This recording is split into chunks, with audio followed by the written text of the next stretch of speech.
Quando a Segunda Guerra Mundial terminou, Hitler havia fugido para a América Latina. Heil Hitler! Essa fuga seria mais uma fase do plano que haviam desenhado. Ele queria se apoderar do mundo inteiro, queria voltar, queria invadir a África, a Ásia e a América Latina. Ele estava decidido a se converter num líder mundial e a América Latina seria uma peça fundamental. Se interessava a eles controlar a América, porque era uma maneira de derrotar os Estados Unidos. Daqui foram desencadeadas batalhas para o fortalecimento, a difusão e a preservação do nacionalsocialismo. Foi criada uma rede de espionagem para realizar diferentes missões.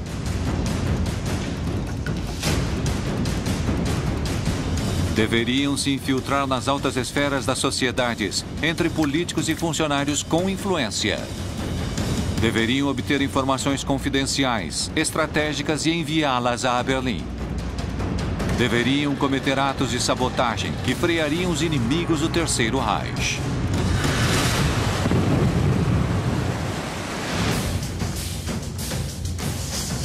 Terminada a guerra, nosso continente se transformou num refúgio de nazistas que escaparam da justiça.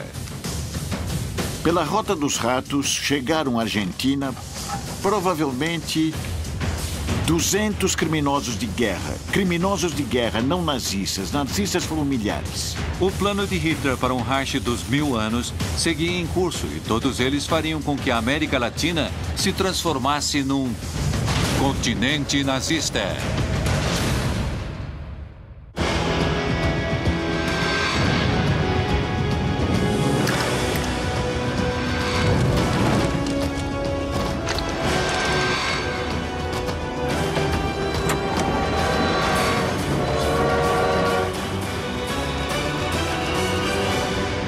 Continente nazista.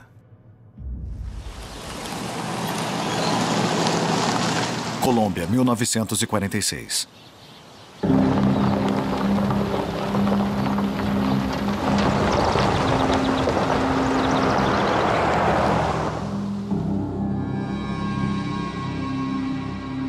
Hitler sempre foi obcecado em perpetuar o nacionalsocialismo e expandi-lo ao mundo inteiro.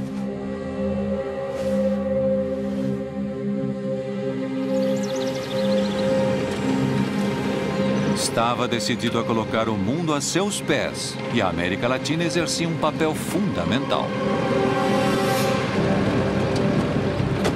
O primeiro passo do plano já havia sido dado. O nazismo chegava à América Latina.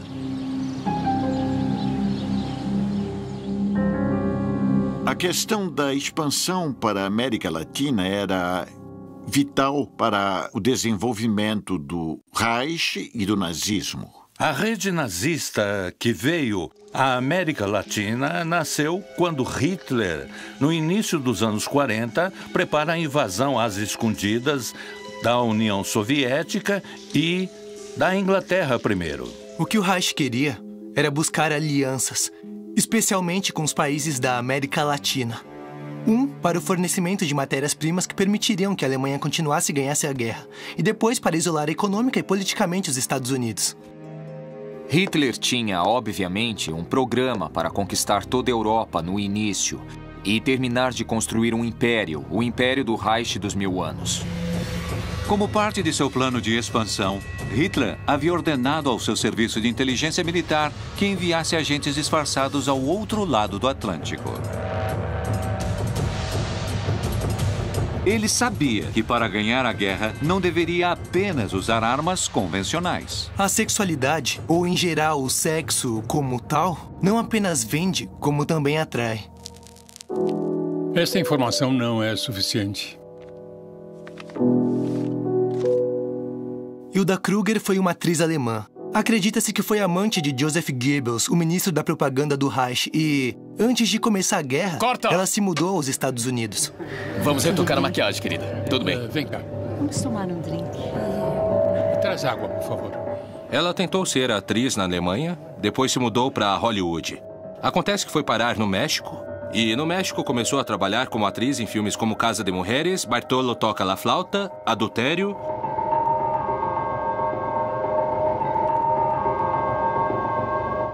Sua presença chamava fortemente a atenção. Sua presença, evidentemente, denotava sua origem teutônica. Estava encantador. Olá, como vai? Bem, a senhora? Sim, estamos Era ganhando uma espaço. mulher muito Território bonita, atriz de cinema, uma loira, estonteante, escultural, de 1,76 m. Sim. Por aqui, a recepção está Com ótima. licença. Claro. Quer se sentar? Estou adorando. Obrigado. Hilda Kruger se insere no mundo do cinema para, através desse mundo, se aproximar das pessoas que poderiam ser cruciais no manejo de informações. Para mim já basta, capitão. Eu acho que ele já bebeu demais. Parei. Não, obrigado. Porque ela sabe que está manipulando as outras pessoas. E as outras pessoas se tornam presas fáceis de suas artimanhas e de seus jogos eróticos. Ah, Tintin. Tintim. Olá, como tem passado? Eu vou bem. Eu aceito. Quanto tempo não nos vemos? Uma boa noite de descanso e tudo ficará E em normal. 3 meses, ela tem a metade do gabinete à sua disposição, o gabinete do governo mexicano. Os rumores apontam que ela havia tido relações amorosas com secretários de Estado na época da guerra. Há rumores dizendo que ela foi amante do homem que naquela época era secretário do governo, que era Miguel Alemán Valdés. Se relacionou com altas esferas do poder mexicano, incluindo presidentes, ministros, muita gente do meio, o que lhe permitia ter muita influência na política mexicana. Hilda Kruger escondia uma coisa por trás da maquiagem. Provavelmente ela não era uma excelente atriz. E o que se supõe é que, na verdade, essas atuações como atriz eram a camuflagem para poder levar a cabo outros tipos de atividades de inteligência, de receber informações e transmiti-las. Na verdade, apesar de ser conhecida como atriz, ela era uma espiã.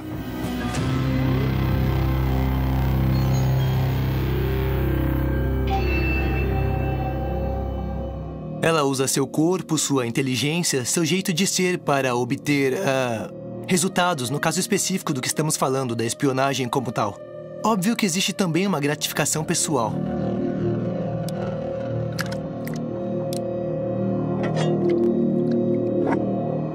Uma mulher fria e decidida que jamais envolveu seus sentimentos e que sempre esteve disposta a tudo para cumprir com a missão da qual havia sido encarregada. Uma espiã não pode ser alguém totalmente pegado a uma pessoa, porque, em resumo, sua função como espiã seria um desastre.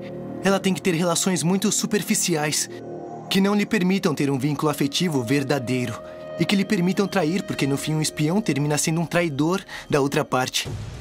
A participação dessas mulheres estava baseada principalmente em se aproximar de homens de poder, de homens que manejavam informação privilegiada. É um jogo onde não pode se aproximar muito porque se queima, mas não se afasta muito para que não esfrie. Isso gera também satisfação nesse tipo de pessoas, obviamente. Porque a recompensa que recebem não é apenas a recompensa exterior, do dinheiro, da ascensão do pagamento, mas também a satisfação interna. Fui útil, servi para alguma coisa. Assim, o Terceiro Reich, valendo-se de todas as ferramentas possíveis, faria com que a rede de espionagem se firmasse na América Latina. No México, em particular, funcionou o maior centro de operações de espionagem dos alemães fora da Europa, com muitos recursos econômicos e com agentes de primeiro nível.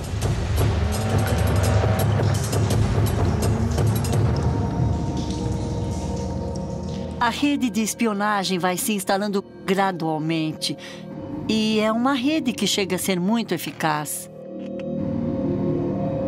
Ela tem 3 objetivos fundamentais. O primeiro deles é conseguir as matérias-primas estratégicas. O segundo é conhecer os movimentos militares que os Estados Unidos podem assumir. E o terceiro fator era a propaganda a favor dos nazistas. Hilda Kruger cumpria sua missão sem arma, além de sua inegável sedução e beleza. Hilda Kruger se transforma numa peça-chave para todas as atividades, porque é o enlace que permite a proteção do poder no México dessas atividades. Graças a ela, o Terceiro Reich conseguiria uma grande quantidade de segredos de Estado e informações estratégicas e confidenciais de suma importância para seu plano de hegemonia mundial. A rede nazista que o exército alemão comanda está encabeçada por um tenente que posteriormente sobe de posição. Seu nome é George Nikolaus.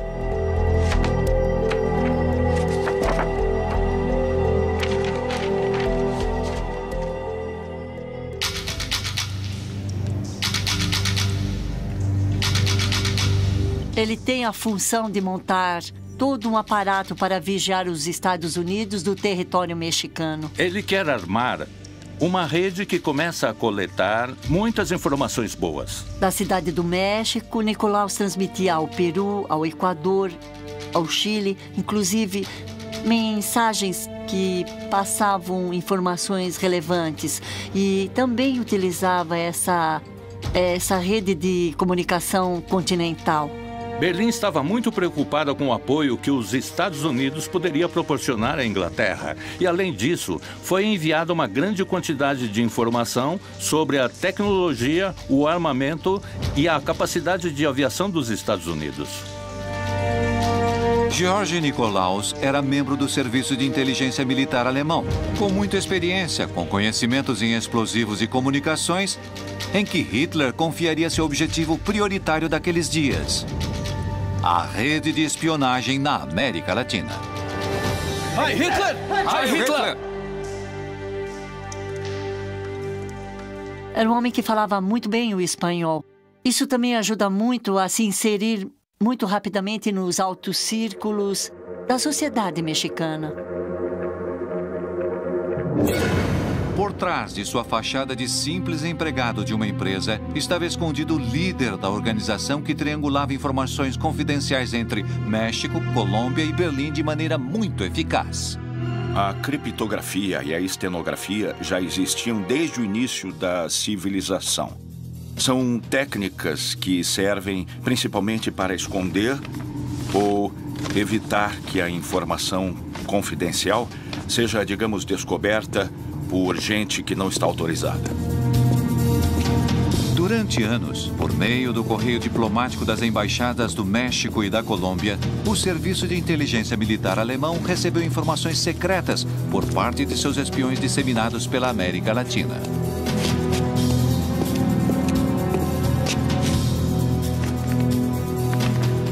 A técnica do microfilme existe desde o início da invenção da fotografia e do microscópio.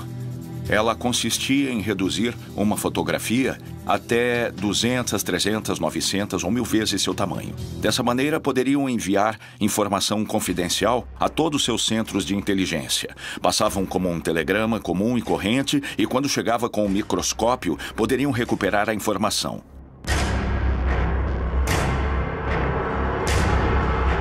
A maioria da informação que os alemães enviavam era por meio de microfilmes ou por meio de mensagens que estavam escondidas mediante um código. Era preciso conhecer, digamos, os códigos de encriptação. Toda a técnica de encriptação estava muito desenvolvida nessa época. A informação confidencial é tão valiosa como uma arma. Churchill dizia que a Segunda Guerra Mundial foi vencida por uma arma secreta que se chamava criptografia. Graças aos avisos de Nikolaus e seus agentes, o Terceiro Reich estava cada vez mais próximo de seus planos. Mas, cedo ou tarde, a ação da rede seria descoberta.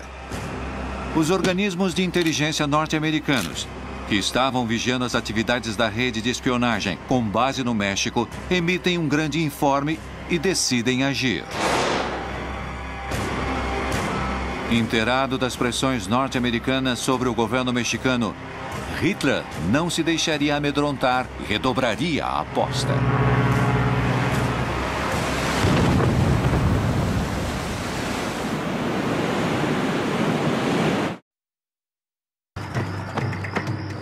Na América Latina, a rede de espionagem comandada por George Nikolaus se expandia e conseguia manter a máquina bélica do Reich em funcionamento.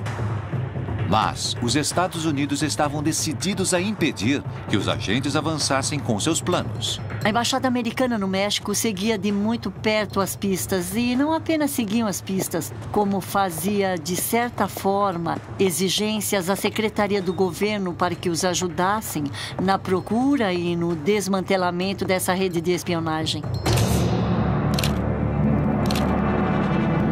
O governo da Alemanha, dentro do seu plano expansionista, envia submarinos até a região do Caribe, sobretudo para vigiar o andamento dos comboios que levavam material bélico para a Europa. Os Estados Unidos temiam que o México pudesse transformar seus portos em base para submarinos alemães. Assim, decidem pressionar o presidente mexicano a emitir um decreto para que apenas barcos, aeronaves e tropas norte-americanas pudessem navegar nessas águas, obrigando dessa maneira a abandonar sua neutralidade na Segunda Guerra Mundial. Quando entraram na guerra, começaram a pressionar, sobretudo economicamente e diplomaticamente, os países que tinham alguma simpatia por Hitler. O México tinha uma grande simpatia encabeçada pelo mesmo presidente, Manuel Ávila Camacho, que era admirador do exército da Alemanha. Hitler sabia que não havia tempo a perder. Ele deveria redobrar a aposta.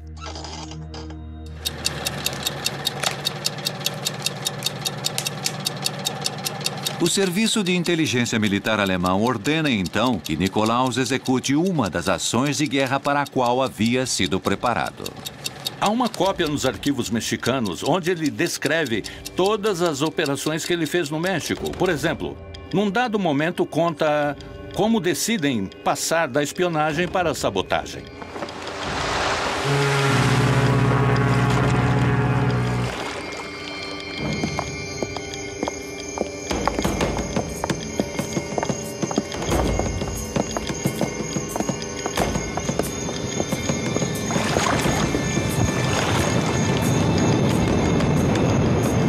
Assim que Nikolaus levaria a cabo o primeiro atentado nazista do outro lado do Atlântico, o que serviria também para provocar pânico na região. Decidem boicotar um navio inglês que estava ancorado no porto de Tampico para colocar uma bomba relógio para que explodisse quando o navio inglês estivesse fora do porto.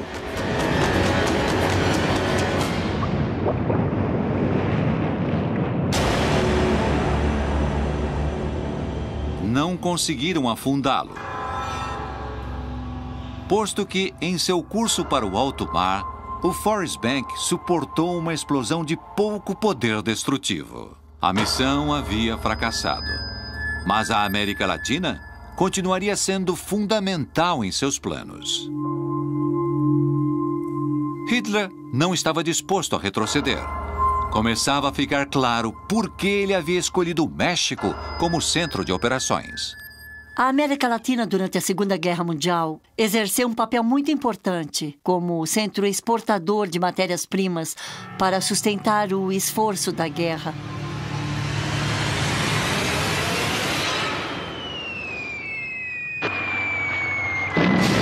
A maquinária da guerra precisa de elementos que possam colocá-la em funcionamento. A Alemanha queria o petróleo para colocar seus carros em funcionamento, os seus tanques de guerra, seus submarinos.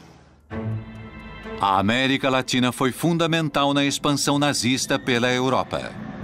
As matérias-primas chegavam na Alemanha graças à ação da ampla rede de agentes, que tinha na Colômbia um de seus principais homens.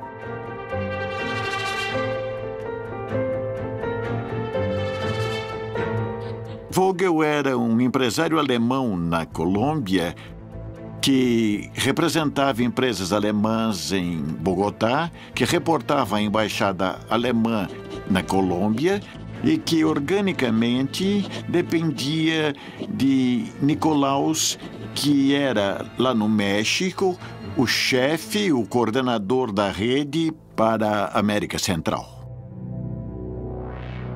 Max Vogel enviava informações a Jorge Nikolaus sobre o tráfico de insumos estratégicos entre a Colômbia e a Venezuela, que circulavam através do Canal do Panamá. A Colômbia era um país estratégico aos olhos dos Estados Unidos durante a Segunda Guerra Mundial por sua proximidade com o Canal do Panamá, sua localização ao norte da América do Sul e suas ilhas no Caribe. Como havia uma presença muito forte de submarinos alemães nessa região, os Estados Unidos estavam muito cientes do que acontecia na Colômbia e com a infiltração de espiões alemães. E o que acontece com a Alemanha e com os agentes que a Alemanha manda para cá é que eles se transformam numa máquina para fazer o contrabando lícito desses materiais. O continente tinha matérias-primas estratégicas como mercúrio, tungstênio, alumínio. O aço era necessário para poder fazer funcionar as máquinas na construção de embarcações e na construção de submarinos, principalmente. O tungstênio é fundamental para o desenvolvimento da indústria de armamentos, sobretudo para o uso de fuzis pelas tropas de infantaria. Essas matérias-primas se transformam em elementos estratégicos porque a Europa não as tinha, ou se tinha, estavam sob o poder dos nazistas. Mas o México ainda tinha uma coisa de suma importância para o Reich: uma extensa fronteira com os Estados Unidos, através da qual podiam vigiar e sabotar o principal aliado da Inglaterra. Uma das missões dos agentes alemães no México era justamente criar uma situação de conflito no México para provocar um problema aos Estados Unidos e para que os Estados Unidos tivessem alguns obstáculos para intervir na guerra europeia. À medida que se aprofunda a Segunda Guerra Mundial, cada vez mais a pressão dos Estados Unidos fica maior na América Latina. Pressão econômica, pressão diplomática, para que sejam firmados acordos de não vender nenhuma matéria estratégica para Hitler. E também fazem pressão para que nenhum produto que os Estados Unidos comprassem pudesse circular e ser mandado para a Europa. Uma vez que a guerra eclode, a Colômbia quis ser a aluna mais aplicada. A Colômbia queria dizer aos Estados Unidos que ela estava lutando duro contra a presença alemã no continente.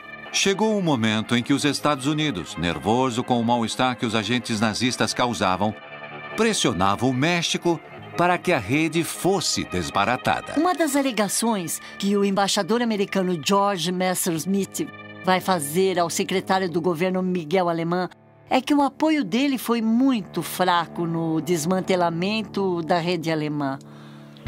Enquanto isso, Hilda Kruger, Jorge Nicolaus, Max Vogel e muitos outros agentes seguiam atuando com total impunidade, sem sequer suspeitar que o final estava próximo. Quando os Estados Unidos descobrem o papel que Hilda Kruger exercia, eles a colocaram numa vigília de 24 horas. Seguiam todos os movimentos dela. A inteligência americana estava vigiando de perto cada um dos integrantes.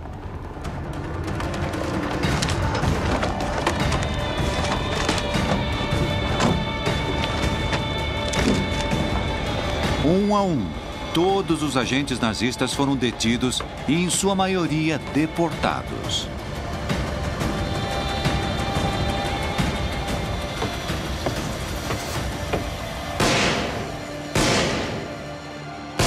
Hilda Kruger também foi detida, mas seu destino seria muito diferente. Quando a prendem no México, Miguel Alemán intervém. Para que não a expulsem do país, ele a casa com um homem, uma figura muito famosa no México, que é o sobrinho do ex-presidente Porfírio Díaz, um homem que durou muitos anos no poder. E isso impede que os Estados Unidos a tirem do país, que a levem presa ou que a deportem para a Europa.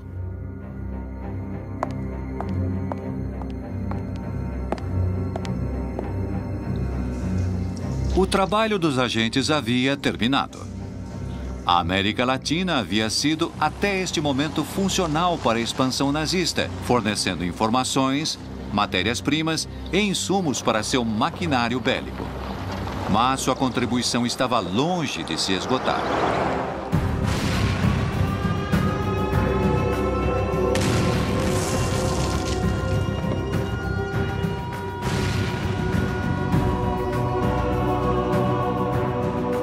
Em 8 de março de 1945, as tropas soviéticas ocupam Berlim. O alto escalão alemão aceita a rendição incondicional. Muitos hierarcas nazistas foram capturados e levados a julgamento. Mas outros, os mais poderosos, conseguiram fugir. Os nazistas, quando o Terceiro Reich caiu, sabiam que seriam procurados pela justiça. E alguns, que inclusive não eram procurados, muitos que não eram procurados pela justiça, também entenderam que politicamente precisavam fugir da Europa. E a América do Sul parecia um território muito hospitaleiro. A Colômbia foi um lugar de refúgio para as pessoas que tinham um passado a esconder relacionado com os nazistas. Muito antes da Segunda Guerra, quase desde o fim da Primeira, em países da América do Sul, como a Colômbia, como a Bolívia, como a Argentina, havia influência alemã também nas Forças Armadas, até nos exércitos, nas forças aéreas. Alguns dos chefes mais importantes dos exércitos do Cone Sul tinham passado por escolas alemãs, tinham sido agregados militares nas embaixadas de seus respectivos países anti-Berlim. Calcula-se que entre 70% e 80% das forças militares no continente professavam certa simpatia pela Alemanha nazista e pelas forças militares nazistas. O Exército Nacional da Colômbia tem uma linha ideológica prussiana, alemã. O que fortalece a impressão de que o Reich mantinha fortes vínculos com esse país. A guerra havia terminado. O mundo agora estava atrás deles. O plano de Hitler estava apenas no início. Era apenas questão de esperar o momento certo para se reagrupar e voltar ao poder.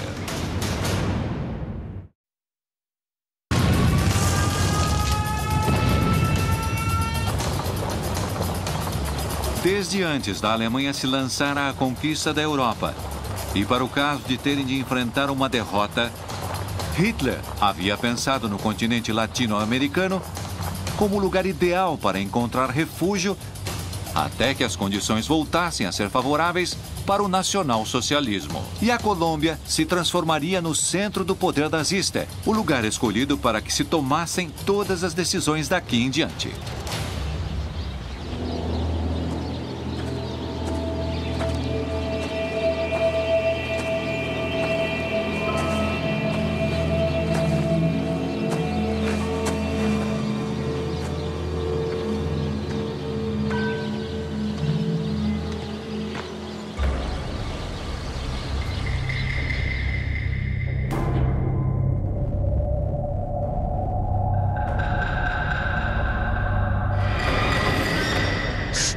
Em 1968, o jornalista britânico George McGrath escreveu uma série de artigos, nos quais publicou alguns documentos desclassificados pelo Departamento de Estado norte-americano, que falavam de uma viagem de submarino de uma base escondida nos fiordes noruegueses, com destino à Baía Honda, na costa de Guajira, Colômbia, entre maio e julho de 1945.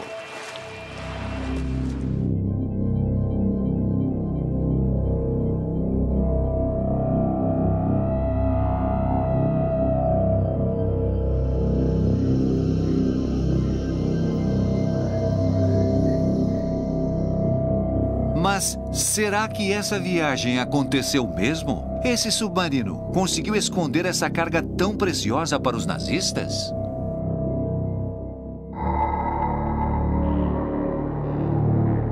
Heil Hitler!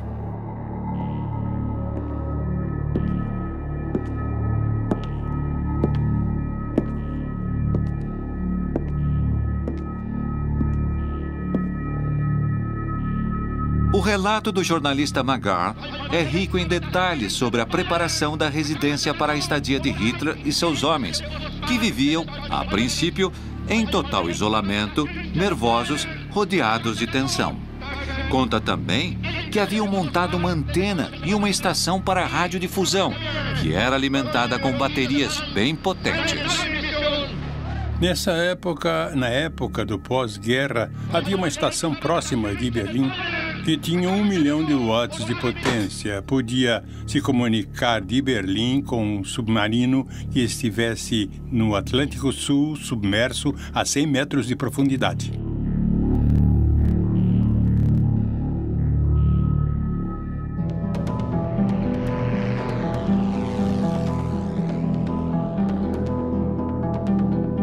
Sua obsessão era o mundo todo. Onde ele estivesse, em qualquer lugar, tentaria sempre levar a cabo seu plano de dominação mundial. O Reich de 1000 anos só seria possível em grande escala.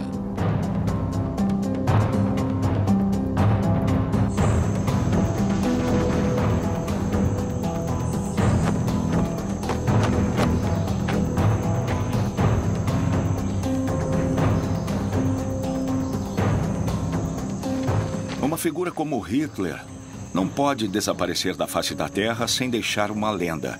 Aqui existiam colônias de alemães desde antes da guerra. Alguns desses alemães haviam simpatizado com Hitler. Por aqui tinham passado seus espiões, tinham passado certo poder cativador do regime nazista. E, claro, aqui existiam as selvas da América Latina, onde Hitler poderia se esconder. Então, imaginem Hitler escondido em alguma selva esperando que as coisas no mundo mudassem. Não era de todo descabido. A hipótese de uma fuga para a Colômbia incluía a suposta chegada de um submarino a Guajira. Tinha havido, durante a guerra, muita movimentação de submarinos nazistas no Caribe. Os submarinos chegavam a Guajira e desembarcavam facilmente por aquelas rotas de contrabando, porque os espiões podiam se camuflar. É uma história. Quanto dela é lenda, quanto é verdade, provavelmente nunca saberemos. Alguns dos mitos ou das lendas ou dos episódios históricos sobre a morte de Hitler dizem que ele conseguiu sair vivo da Alemanha, dentro dos últimos submarinos que a Marinha Kriegs tinha à disposição. De todas as formas, essas hipóteses não eram outra coisa senão fantasias. Não há absolutamente nenhuma possibilidade de uma sobrevida de Hitler. É difícil que uma pessoa com traços tão marcadamente narcisistas como Hitler tinha tivesse a capacidade de fugir. Porque seria vergonhoso para ele no caso de ser capturado. Então, uma opção para esse tipo de pessoa é o suicídio. Hitler estava escondido num bunker no centro de Berlim que estava ocupada pelo Exército Vermelho. Ia fazer uma viagem até o fim do mundo, onde nos meses seguintes iria começar a chegar centenas de nazistas com seus perseguidores atrás. É uma coisa que, para mim, absolutamente não faz sentido nenhum. Mas o serviço de inteligência nazista não deixou nada entregue à sorte. Talvez, com o tempo, conseguiremos entender se a ideia de fuga para a Colômbia foi usada como uma isca para desviar-nos de pistas mais consistentes. O mistério hoje ainda persiste. Buenos Aires, 1949. Mas o que nunca foi nenhum mistério é que a América Latina funcionou, rendeu refúgio e impunidade aos nazistas mais procurados pelos crimes mais aterrorizantes. O porto de Buenos Aires seria o receptor dos criminosos nazistas enviados da Europa, procurando tapear os tribunais de justiça do pós-guerra. Um deles seria o responsável pela chamada solução final ao problema judeu. Isto é, a minuciosa planificação, coordenação e execução do genocídio do povo judeu, tanto na Alemanha como no resto da Europa.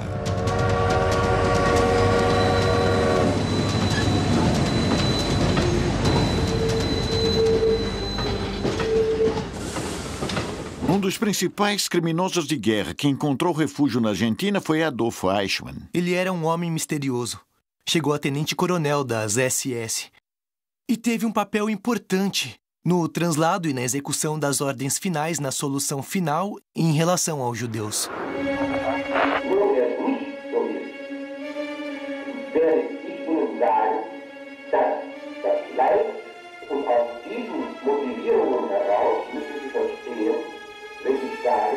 Wenn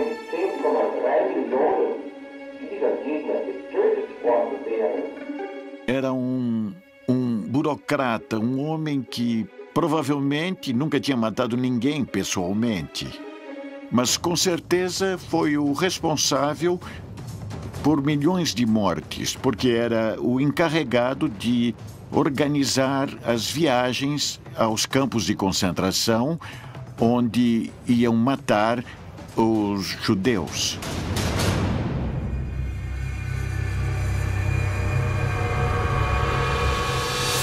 Ele cumpria as funções de uma maneira chamativa e sem a menor piedade. Eichmann era uma pessoa inofensiva, fria, obscurecida pela mediocridade, sem afeições nem paixões de nenhuma ordem. Quanto a Eichmann, o que se pode dizer é que era uma pessoa com uma estrutura de personalidade chamativa por ser frio, pelo grau de disposição com que ele dizia obedecer às ordens vindas de cima. O que procuram basicamente é satisfazer o chefe, o líder, que é a representação do pai para que esse pai imaginário que eles têm, por fim, os felicitem por uma coisa boa que fizeram. Provavelmente sem convicções profundas de que tivesse feito o mesmo em outra circunstância, com outro símbolo ideológico. Isso é o que o torna tão terrível na realidade, não? Adolf Eichmann havia chegado ao porto de Buenos Aires através da chamada Rota dos Ratos, uma rede de fuga que dava aos criminosos de guerra nazistas passaportes com novas identidades. Nesse plano de fuga haviam participado diferentes organismos, diferentes instituições que tinham seus próprios interesses no assunto. De um lado, setores importantes e orgânicos da Igreja Católica. Do outro lado, a Cruz Vermelha Internacional. Havia um escritório em Roma, que era o escritório do bispo Alois Rudel, que era quem facilitava toda essa documentação para que os fugitivos conseguissem sair do continente europeu e embarcar para a América do Sul.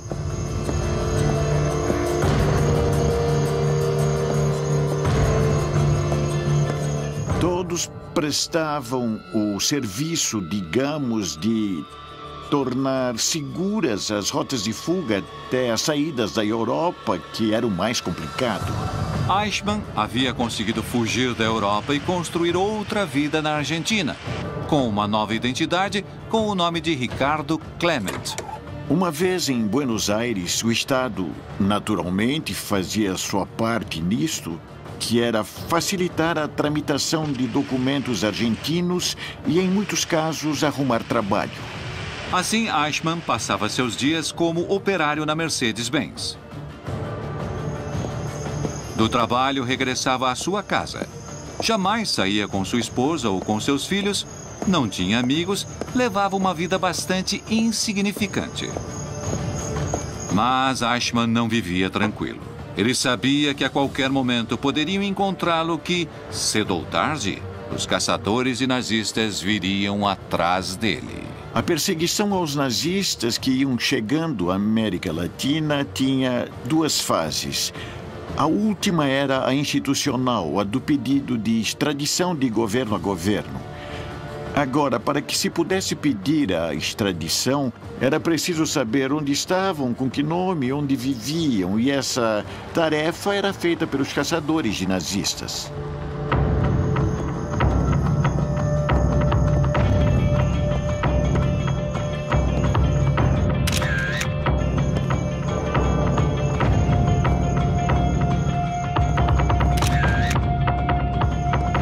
Os juízes de Nuremberg marcam um ponto de inflexão. Lá, sim, havia grupos destinados a procurá-los e levá-los para que fossem julgados. Então, logicamente, a preocupação se espalha aqui e em todos os países de refúgio encontrados.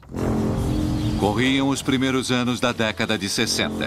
Nessa época, a maioria dos nazistas dispersos por toda a América Latina viviam paranoicos. Os processos de Nuremberg eram bastante conhecidos a nível internacional. O trabalho dos caçadores de nazistas ganhava adesões. Houve casos de julgamentos de extradição, casos que não puderam terminar porque os criminosos morreram durante o processo de extradição. Mas houve uma mudança na posição ou na atitude do Estado argentino. Fazia anos que não se tinha nenhuma notícia sobre Eichmann, mas uma célula do Mossad havia conseguido seu paradeiro. Agora, eles deveriam atuar com rapidez e com a lei. Haviam encontrado o responsável pela solução final e ele não deveria escapar. Era preciso levá-lo diante da justiça. Os agentes do Mossad que estavam atrás dos passos do responsável pelo genocídio de 6 milhões de judeus deviam atuar com rapidez. Eichmann estava naquela casa. Não poderiam permitir que ele fugisse. Não deveriam se deixar levar por sentimentos de vingança.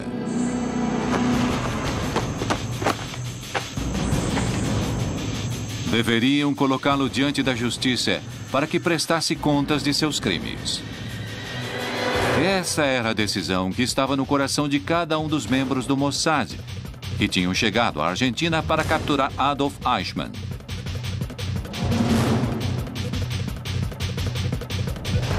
Eichmann sabia que cedo ou tarde os israelitas iriam descobrir seu paradeiro.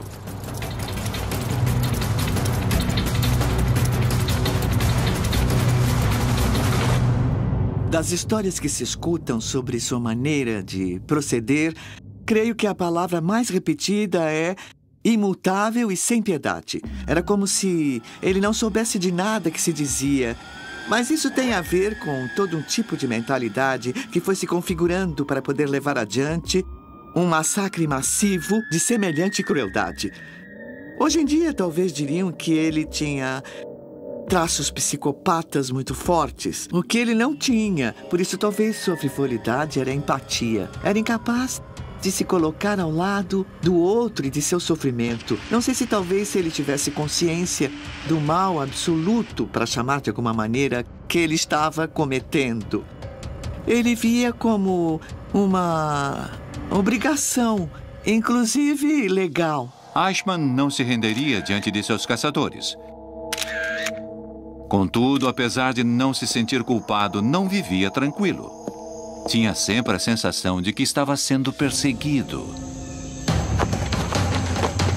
E não estava errado. Chegou um momento em que sua paranoia foi pura intuição.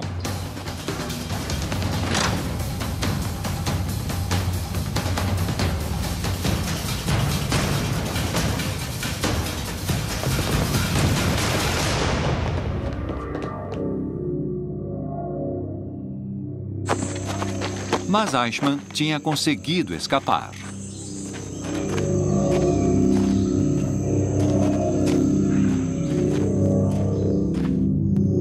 Estava convencido que não poderia continuar muito tempo mais em liberdade. Durante o tempo em que Eichmann esteve em Buenos Aires, ele estabeleceu contato com outro nazista que estava na Argentina. Neste caso, um holandês que se chamava Willem von Sassen.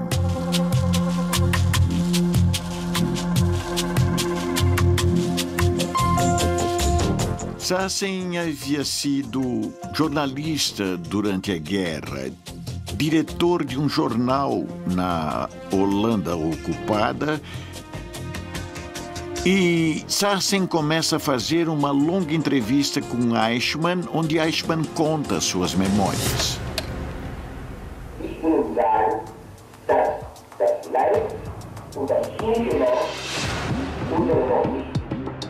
Eichmann havia decidido conceder uma entrevista a Sassen para dar sua versão dos feitos e mudar a imagem que o mundo tinha dos nazistas, mas não sabia que esse seria o começo de seu fim.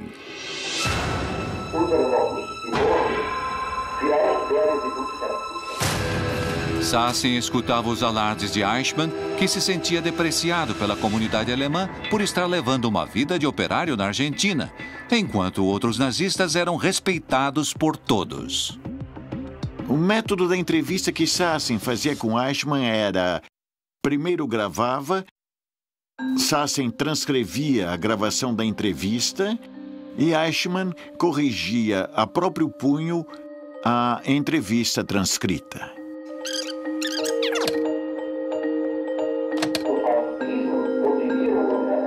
Em certa entrevista, Eichmann reconheceu ter sido artífice de um plano para a eliminação sistemática do povo judeu.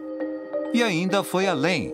Declarou que tudo o que ele fez foi por lealdade ao Führer e que não considerava que tinha cometido nenhum delito, mas, ao contrário, tinha cumprido suas ordens, exercido a estrita força da lei numa nação soberana.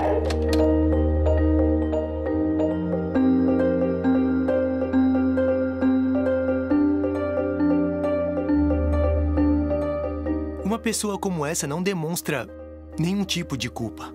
Em parte porque eles consideram que não agiram errado. Fogem com o temor de um castigo que eles julgam ser injusto. Mas não porque eles genuinamente, em sua estrutura de personalidade, tenham agido mal. Pessoas que, sem ser de verdade sociopatas, sem ser de verdade ruins, terminam executando atos atrozes, envoltos em todo o emaranhado do Estado, e chegam a ascender dentro dessa mesma hierarquia, que era o afã final de Eichmann, ser um funcionário eficiente. O assunto de Eichmann dando essas entrevistas, na realidade, tem a ver com que não havia nada indigno, não havia uma especulação. Bom, eu não tenho que falar disso porque me condena. Para ele, genuinamente, eles não cometeram nenhuma ação reprovável. Tudo foi culpa de um Estado que os motivou, que os levou a levar a cabo essas ações.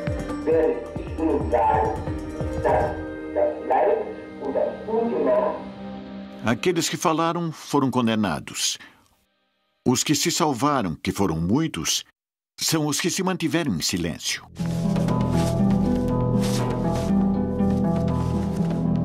Eichmann não sabia que a difusão de seus depoimentos alertaria o mundo sobre sua presença na Argentina.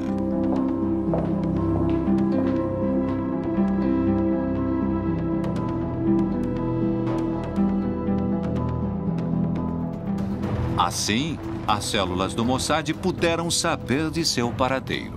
O plano da captura uma vez mais estava em andamento.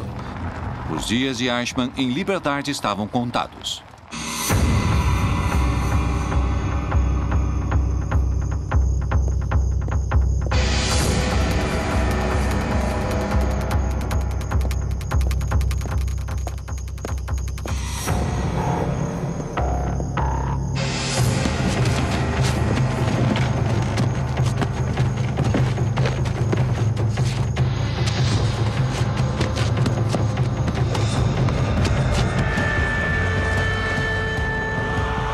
Serviço de inteligência de um país no outro, sequestrando um cidadão que nesse momento tinha documentos argentinos. Falsos, mas tinha documentos argentinos. Ou seja, isso provocou uma grande revolta diplomática. Há protestos da Argentina no Comitê de Segurança das Nações Unidas e tal.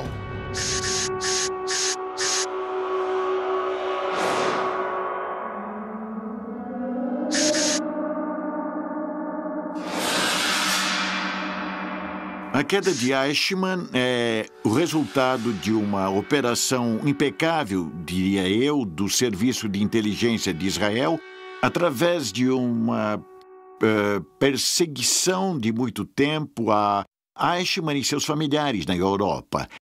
Descobrem que ele está na Argentina, mandam uma equipe, o localizam. Quando têm certeza de que é ele, mandam outra equipe para sequestrá-lo e levá-lo a Israel, onde ele é julgado.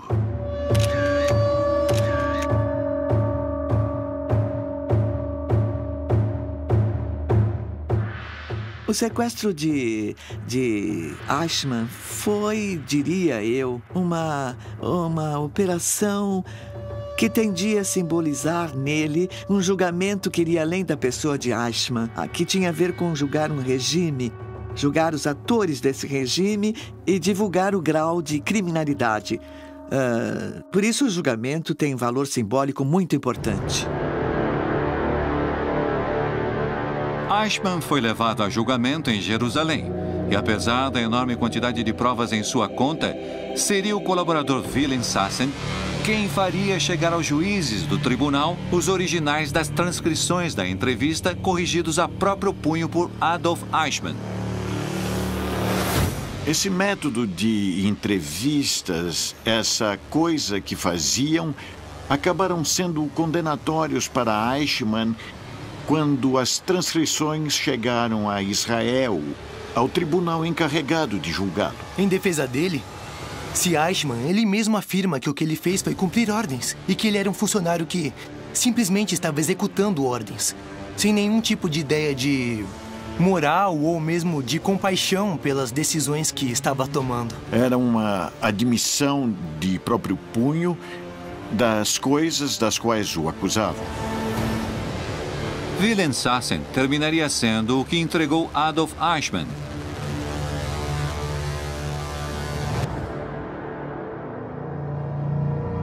Eichmann foi considerado culpado e condenado a morrer na forca por seus crimes contra a humanidade. Suas últimas palavras foram: longa vida à Alemanha, longa vida à Áustria, longa vida à Argentina. Nunca me esquecerei. Tive que obedecer às regras da guerra e da minha bandeira. Eu estou pronto.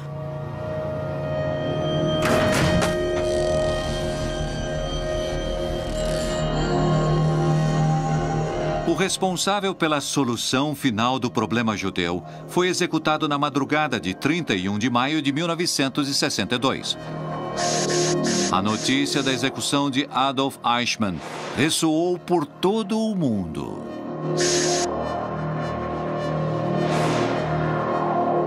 A verdade é que a queda de Eichmann marca uma guinada na história dos nazistas na América Latina. Marca um antes e um depois. Até aquele momento havia, digamos, uma certa tranquilidade. Todavia, um certo bem-estar e se sentiam confortáveis. A partir desse momento, tudo se complica. Os nazistas disseminados por toda a América Latina estavam agora advertidos e deviam procurar novos esconderijos. Mas os comandos do Mossad já tinham seu próximo objetivo.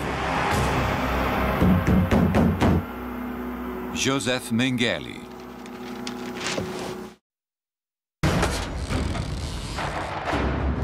A notícia da execução de Adolf Eichmann ressoou por todo o mundo. Conscientes da posição de indignação mundial contra o nazismo e ante a possibilidade de que viessem atrás deles, os nazistas disseminados pela América Latina que se sentiam rodeados deveriam fugir.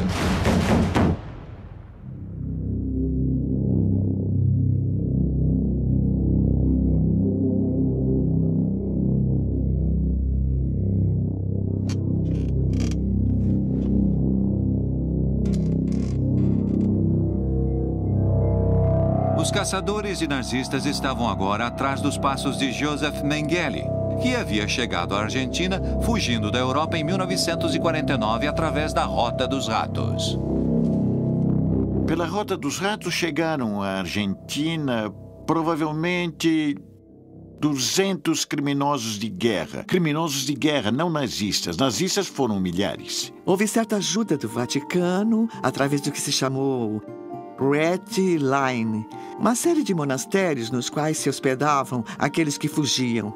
O próprio Vaticano favorecia a distribuição, o reassentamento dessa gente que na Europa era perseguida por suas atuações nos regimes totalitários. Com uma identidade falsa, dada pelo Vaticano e autenticada pela Cruz Vermelha, terminam chegando à Argentina. Por exemplo, Adolf Eichmann, Joseph Mengele, Eduard Rochmann e Ludolf von Aufensleben.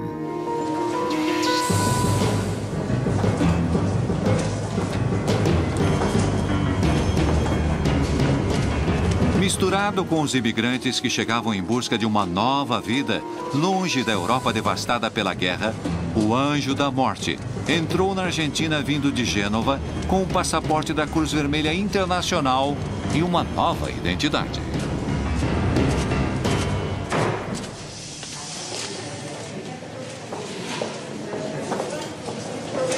Uma vez que chegavam ao porto de Buenos Aires, havia terminado a parte perigosa, digamos, do itinerário.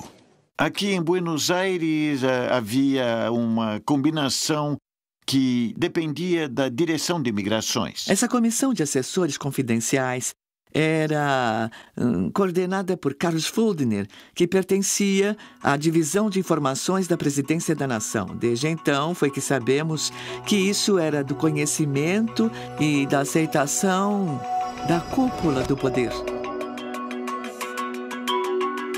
A rede de fuga denominada Rota dos Ratos demonstra até que ponto a América Latina foi funcional aos planos de perpetuação do nazismo depois da derrota na Segunda Guerra Mundial, permitindo a fuga dos criminosos de guerra ao nosso continente.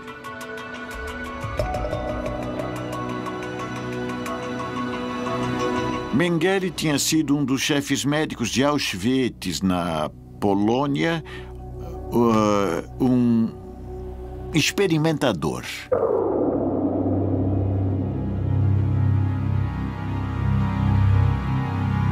Ele tinha, no campo de Auschwitz, ele tinha um território muito amplo, né?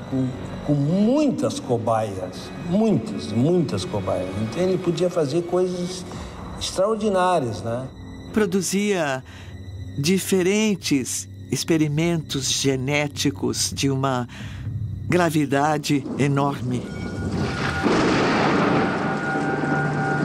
Onde fazia experimentos com gêmeos vivos, operando um deles para ver como era a reação no outro e tudo mais. E tudo isso com uma falsa premissa de investigação científica. Ele injetava corantes nos olhos dos judeus para ver se não mudava de cor, para ver se não deixava a cor dos olhos azul, como ele queria, que o Hitler queria que fosse tudo azul. Então ele cegava as pessoas colocando aquele corante. Imagina, né? A crueldade. Mas em compensação, ele trouxe alguns conceitos bons para a medicina. Do que eu estou convencida é que não tem justificativa, nem moral, nem ética. Creio que apenas uma mente muito perturbada pode conduzir esse tipo de pesquisa.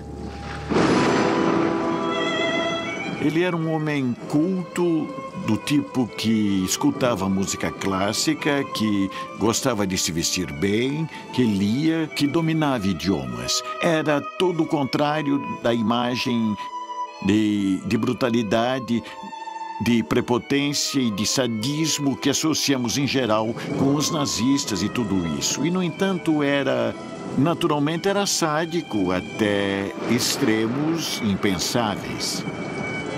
E tudo que o Mengele fez, eles negam. A comunidade científica europeia, principalmente, nega qualquer benefício científico que ele tivesse produzido. Joseph Mengele havia conseguido encontrar a tranquilidade na Argentina. Se sentia protegido pelo poder político, a salvo de qualquer perseguição. Socialmente, Mengele foi um homem muito aceito na Argentina. E eu diria que, em certos círculos, bem visto. Viveu na Argentina, primeiro com um nome falso, e depois, a partir do ano de 56, pediu uma retificação de sua identidade e viveu com seu verdadeiro nome. Sem dúvida, a presença de todos eles na Argentina teria sido impossível sem o encobrimento por parte do próprio Estado argentino. Mengele tinha importantes vínculos com o poder local, inclusive com o presidente argentino daquela época.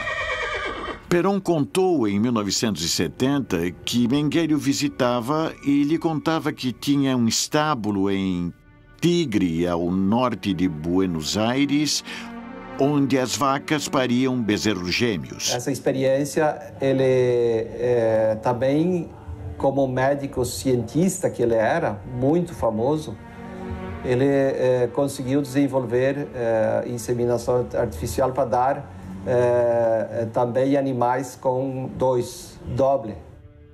Mas isso não evitaria que ele voltasse a se sentir na mira da justiça. A notícia sobre o sequestro de Eichmann o levaria a abandonar sua vida tranquila em Buenos Aires. A queda de Eichmann em maio de 1960 é um rompimento, é uma reviravolta na história dos nazistas depois da guerra. O comando do Mossad retomaria agora a procura de um dos emblemas do nazismo, Mengele.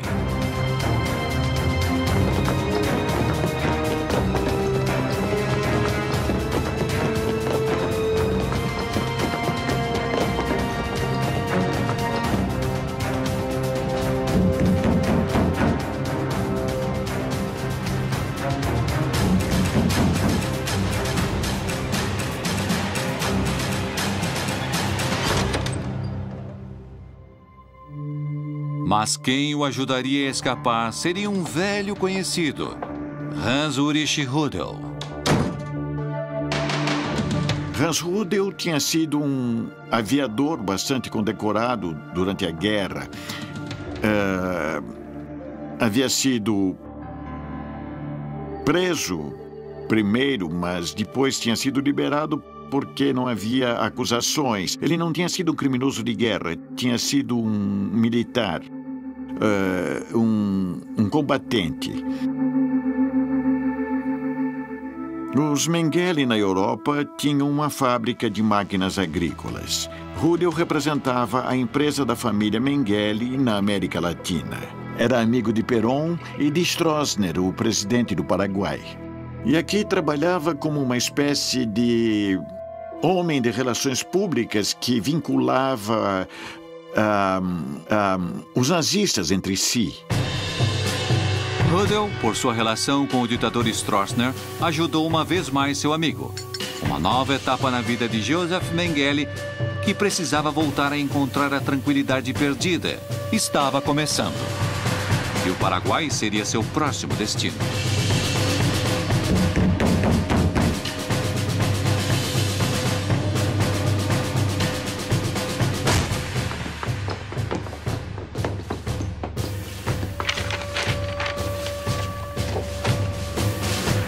O Anjo da Morte tinha conseguido escapar. Por pouco. Os agentes do Mossad não deixariam de persegui-lo. Precisavam capturá-lo. Vivo ou morto.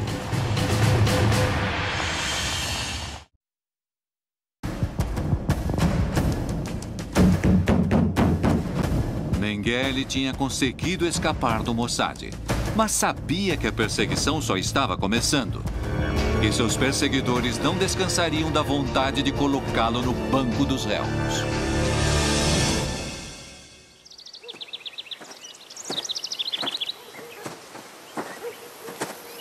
Paraguai, 1960. O Anjo da Morte recuperava assim a tranquilidade. Voltaria a contar com a proteção do poder. Desta vez, no Paraguai. Quando Mengele vai embora da Argentina e se estabelece no Paraguai, ele obtém a cidadania paraguaia em tempo recorde, fraudando, naturalmente, seu tempo de permanência no país. Haviam dado a ele 5 anos, mas falsificam todas as datas e, para tanto, os alemães residentes no Paraguai o ajudaram. Mengele se transformou então em cidadão paraguaio, o que lhe assegurava, entre outras coisas, que nunca poderia ser extraditado. Os comandos do Mossad tinham consciência de que capturar o Anjo da Morte seria uma missão muito complexa. Enquanto isso, os agentes do Mossad reviravam sem descanso Argentina, Uruguai, Bolívia e Chile, até que uma pista os levou ao Paraguai. As horas de Mengele em liberdade estavam contadas.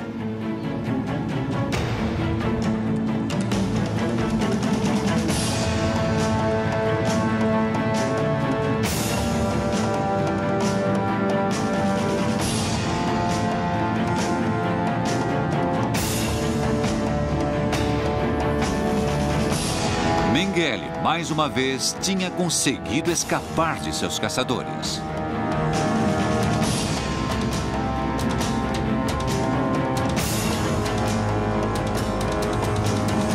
Ele faz viagens ao sul do Brasil, particularmente a uma região que se chama Cândido Godói.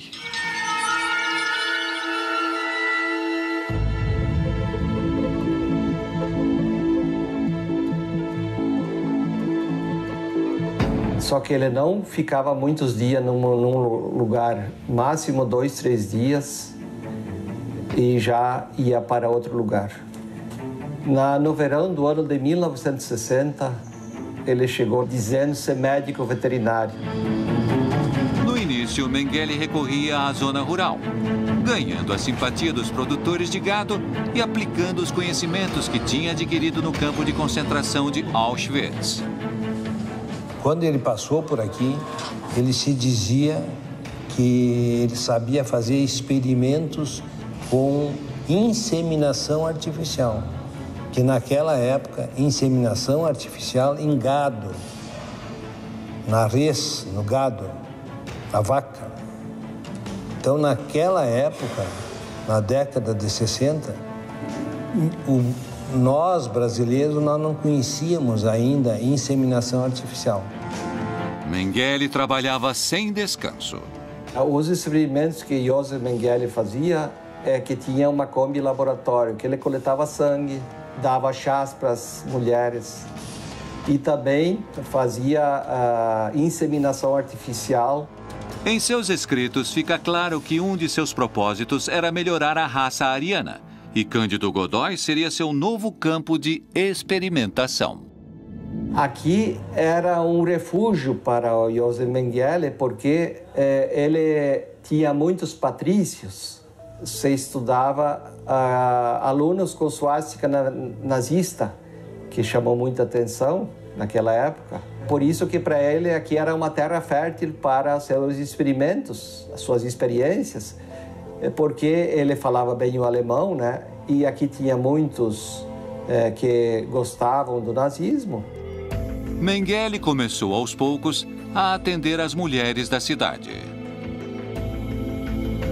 Cândido Godói é um lugar muito estranho. Linha São Pedro, Cândido Godói é considerada a capital mundial dos gêmeos no mundo. Como eu estava explicando, ali na comunidade da linha São Pedro, né, interior de Cândido Godói, tem 4.000 metros quadrados de terra, nasceram 48 pares de gêmeo. Antigamente tinha um pouco mais pessoal morando, tinha 140 famílias. Hoje estamos com 70 famílias aqui nessa comunidade e cada volta e meia nasce ainda gêmeos. Essa explosão de nascimentos múltiplos em Cândido Godói tem seu apogeu depois que Mengele começa a andar por aquela região. Esse fenômeno eu atribuo a um fenômeno genético. E de lá eles foram casando entre si e dando esse enorme número de gêmeos. E realmente é impressionante. Todavia, ainda hoje em dia, não há nenhuma explicação científica para o porquê de tantos nascimentos de gêmeos nesse lugar. Essa aparição de Mengele num lugar onde nascem tantos gêmeos depois que ele chega, leva a pensar que ele fez algum tipo de intervenção e que fez algum tipo de manipulação para que isso pudesse acontecer. Se houve manipulação, não foi o Mengele que manipulou. Embora não existam certezas sobre se ele manipulou ou não seus tratamentos, o que ninguém discute é que Mengele fazia experiências muito polêmicas. Ele era um geneticista puro. Ele era um homem de uma rara inteligência. Ele era um cientista, mas em cima de tudo isso, pelo que ele fez, ele era também um louco. Indubitavelmente, as investigações genéticas e outros experimentos de Mengele foram bastante excepcionais para aquele tempo, o que seguramente não tem nada a ver com uma concepção de beneficiar a humanidade. Era um cientista prestigiado, apesar da perversidade de seus trabalhos científicos, como o que ele fez com os gêmeos, ciganos e outros, onde conduzia diferentes experimentos genéticos de uma gravidade enorme. O homem realmente era um intelectual, né? Mas por trás disso, ou pela frente, ou por dentro, escondido, ele trazia um monstro, que ele era um monstro. Mas a obsessão de Mengele pela investigação científica não conseguia afastar seus temores. O atormentava, sobretudo, a ideia de ser capturado e julgado. Alguém que soube gozar da impunidade como ele não suportava a ideia de ter que prestar contas a ninguém.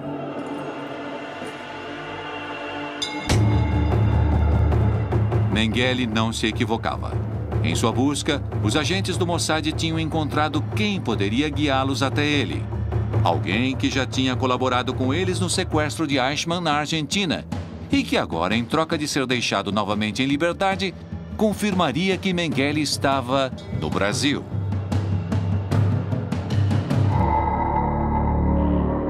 Willem Sarsen, em seu interrogatório, ofereceria informações certeiras sobre o paradeiro do Anjo da Morte. Mengele tentava continuar com suas pesquisas. Não sabia por quanto tempo mais conseguiria se esconder do braço da justiça. De uma torre que mandou construir na granja onde vivia, ele podia ver todos aqueles que se aproximavam. Os agentes do Mossad tinham Mengele diante de seus olhos, mas não podiam agir. Deveriam esperar a autorização. Depois do escândalo que havia sido armado com Eichmann, não poderia haver nenhuma outra coisa a não ser investigar e levar os resultados até os governos para que pedissem a extradição formal. Mais uma vez, os agentes do Mossad tinham uma pista consistente sobre o paradeiro de Mengele, que sabia que cedo ou tarde viriam atrás dele. Mas a ordem não chegou e a operação teve que ser cancelada. Dias depois, Joseph Mengele voltaria a desaparecer.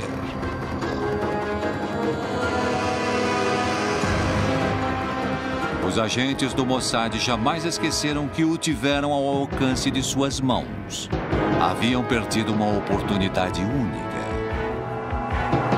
O Anjo da Morte mudaria de nome várias vezes, movimentando-se rápida e habilmente por várias localidades do Brasil. Qual foi o destino de Mengele e dos outros nazistas disseminados pela América Latina? Foram capturados ou conseguiram fugir do braço da justiça?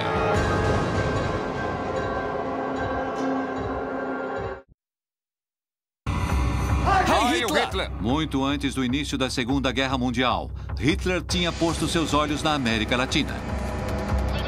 O papel que nosso continente exerceu nos objetivos traçados por Hitler foi fundamental, posto que daqui foram originadas várias batalhas para a expansão, difusão e preservação do nacionalsocialismo, com o objetivo de instaurar um Reich para os próximos 1000 anos. A conformação de uma rede de espionagem com o centro no México havia sido declarada de máxima prioridade por Hitler. Seus melhores agentes vieram realizar diferentes missões. Deveriam se infiltrar nas altas esferas da sociedade entre políticos e funcionários com influências. Deveriam conseguir informações confidenciais, estratégicas e enviá-las a Berlim. Deveriam cometer atos de sabotagem. Encarregado dessa rede de espionagem, o Serviço de Inteligência Militar alemão nomeou o oficial Jorge Nikolaus, especialista em explosivos e comunicações.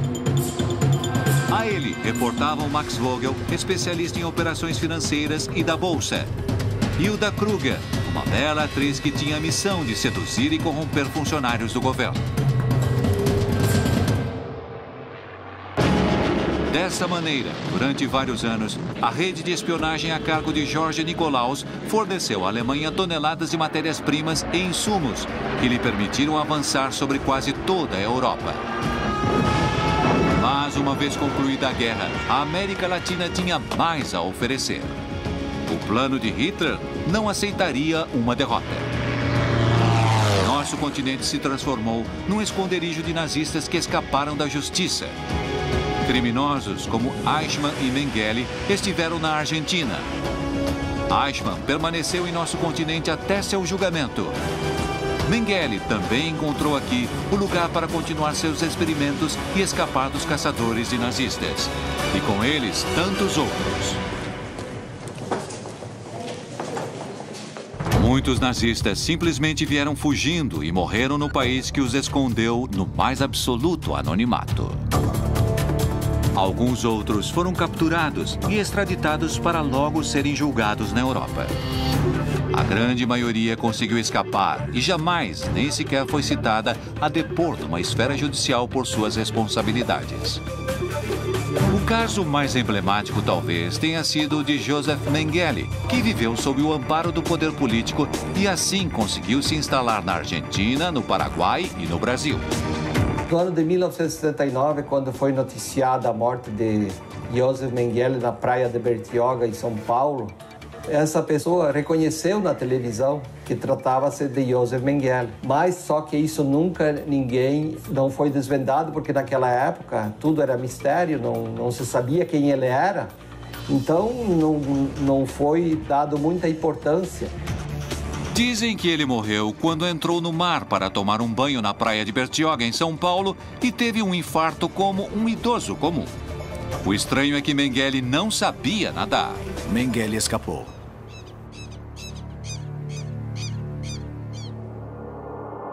Entre os nazistas capturados e submetidos a julgamentos por seus crimes contra a humanidade, o caso de Adolf Eichmann foi o mais notório.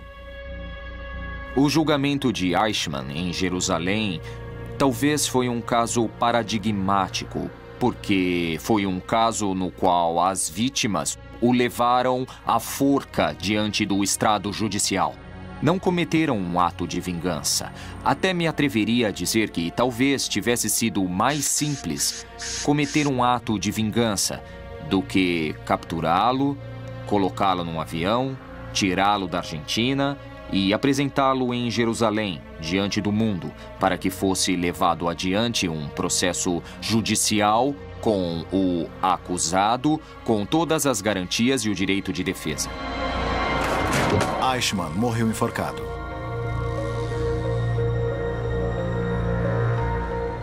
No caso da rede de espionagem nazista que funcionava no México, seus agentes foram detidos e, em sua maioria, deportados.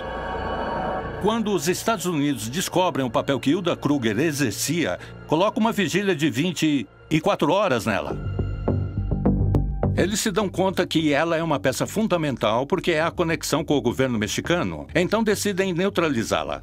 Exercem pressões, muitas pressões econômicas, para que o governo mexicano a detenha. Sobretudo, precisam chegar ao presidente, porque a pessoa que está protegendo-a é o segundo na presidência. É o secretário do governo mexicano. É o ministro do interior, o que tem o controle de toda a política interna. Logo que Miguel Alemán Valdés emitiu sua deportação, Hilda Kruger continuou sendo sua amante durante um tempo, para mais tarde desaparecer da cena pública por vários anos, até que em 2004 aparece a notícia de sua morte em um luxuoso apartamento da Quinta Avenida na cidade de Nova York. Kruger morreu sozinha.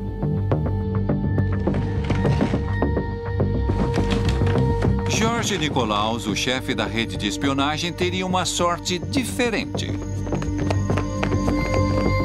Ele é detido em 1942. Os Estados Unidos, por pressão deles, obrigam o governo mexicano a capturá-lo. Ele é mantido preso numa base em Bismarck, na Dakota do Norte. Quando a Alemanha se rende dias depois, ele chama os agentes do FBI que o mantinham preso e decide fazer a confissão de suas atividades no México. Neste interrogatório, Nikolaus admitiu ter recebido, da parte do Serviço de Inteligência Militar alemão, a missão de liderar a rede nazista de espionagem no México. Contou com riqueza de detalhes sobre o atentado falho ao navio de bandeira inglesa Forrest Bank, em alto mar. Explicou como mandavam a Berlim os segredos de Estado e a informação confidencial que conseguiam com funcionários dos governos do México e da Colômbia. Com o tamanho dessa confissão, o FBI o mantém por um curto período na prisão, depois do qual se desconhece qualquer outro dado sobre o paradeiro do espião nazista George Nikolaus. Nikolaus, paradeiro desconhecido. Max Vogel também foi extraditado aos Estados Unidos em 1946.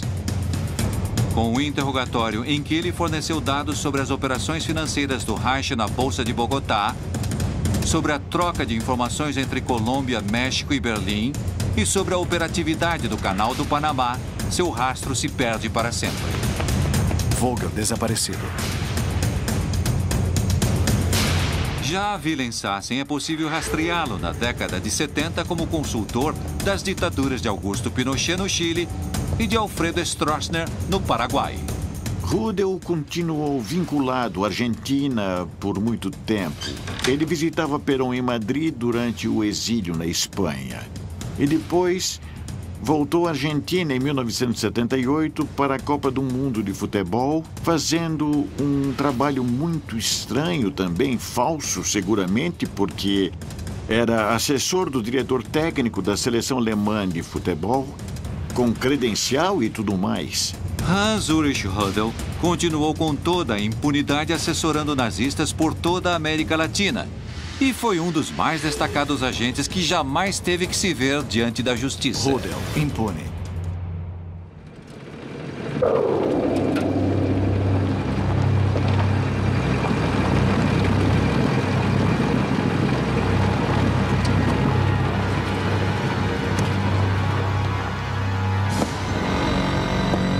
O próprio Hitler conseguiu escapar. Embora digam que ele levou um tiro em seu bunker ou que tenha conseguido chegar à América Latina a bordo de um submarino, o concreto é que nenhum tribunal pôde condená-lo jamais por seus crimes. Não podemos dizer que o capítulo dos julgamentos dos criminosos nazistas está concluído. Na verdade, nosso centro em Jerusalém segue dedicando todos os seus esforços para localizar e tentar levar a juízo aqueles criminosos que estão com vida e em liberdade. Se alguém se perguntar agora, tantos anos depois, como acabou, de verdade acabou muito bem. O fato de terem acabado bem, no entanto, não significa que não tenham tido uma condenação histórica. A história os condenou. O tempo os condenou. Hoje é proibido falar a favor de uma pessoa como Hitler e do regime que ele pregava. Mas, pessoalmente, não me sobra a menor dúvida.